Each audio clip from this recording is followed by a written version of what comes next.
everyone out there, how's it going? Welcome back to my channel.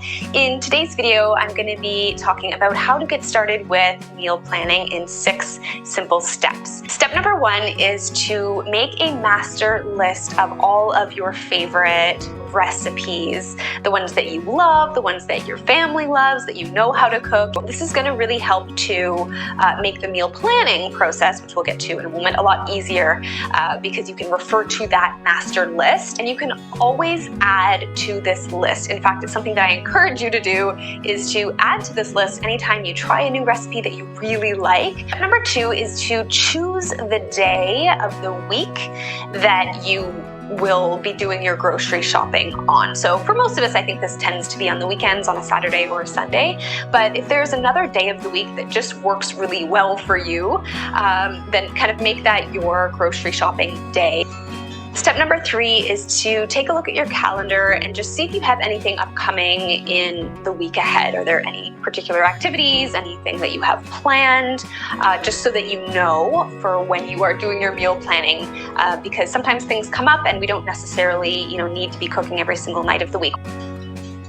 Step number 4 is to write out your meals. So this is the actual meal planning part here, where you are actually planning out the meals that you're going to eat for the week. I usually do this on a Saturday morning when I'm drinking my morning tea, and write them down, maybe just 5 meals for that week. Again, this will depend a little, and write them down, maybe just 5 meals for that week. Again, this will depend a little bit on what your calendar is looking like and your lifestyle.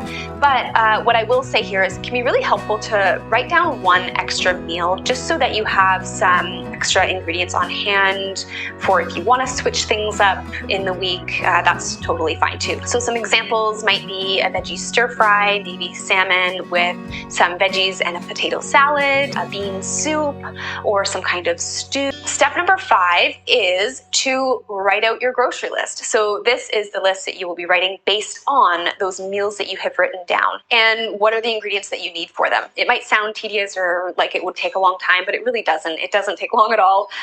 Like I said, this is what I do on a Saturday morning. And I just, keep referring back to, what does this recipe need? What does this recipe need? Make sure though that as you go along, you check your fridge and pantry for what you may already have on hand.